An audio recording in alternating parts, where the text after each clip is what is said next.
Leave ஒரு வாரம் விட்டாங்கன்னு தான் பேர். ஆனால் ரொம்ப சீக்கிரமாக முடிஞ்ச மாதிரி இருக்குது.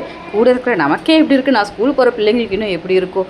சரி ஓகே, எதெல்லாம் பார்த்தா வேலைக்கு ஆகாது அப்படின்னு சொல்லிட்டு இந்தா புளிசோரை கட்டு கிளம்பு ஸ்கூலுக்கு அப்படிங்கிற மாதிரி ஃபஸ்ட் டே ஸ்கூலுக்கே வந்து புளி சாப்பாடும் சேனைக்கிழங்கு வறுவல், அப்புறம் பாவக்காய் வேறு கொஞ்சம் கவலைக்கிடமான நிலைமையில் இருந்தது. அதனால் ஒரு பாவக்காவை தூக்கி வறுவலாகவும் இன்னொரு பாவக்காவை வந்து புளிக்குழம்பாகவும் இன்றைக்கே செஞ்சு வச்சிடலாம். செஞ்சு வச்சா ஒரு இன்றைக்கி நாளைக்கு சேர்த்தாப்பில் சாப்பிட்டுக்கலாம். இன்றைக்கி புளி சாப்பாட்டுக்கு நம்ம இதே போதும், நாளைக்கு அறிவை யூஸ் பண்ணி கொஞ்சம் பெட்டராக குழம்பு இன்றைக்கி செஞ்சு வச்சுக்கலான்னு சொல்லி செஞ்சாச்சு. அதையும் இது பார்த்திங்கன்னா புளி சாப்பாடு செஞ்சு கிளறினதுமே போதும். காலையில் புளி சாதம், மதியத்துக்கு புளி சாதம், நைட்டுக்கு புளி சாதங்கிற ரேஞ்சுக்கு எங்கள் வீட்டில் புளி சாப்பாடாக சாப்பிடுவாங்க. இந்த புளி சோறு லெமன் சோறு கிண்டனா போதும், நமக்கு வேலையே மிச்சங்கிற மாதிரி ஆகிடும்.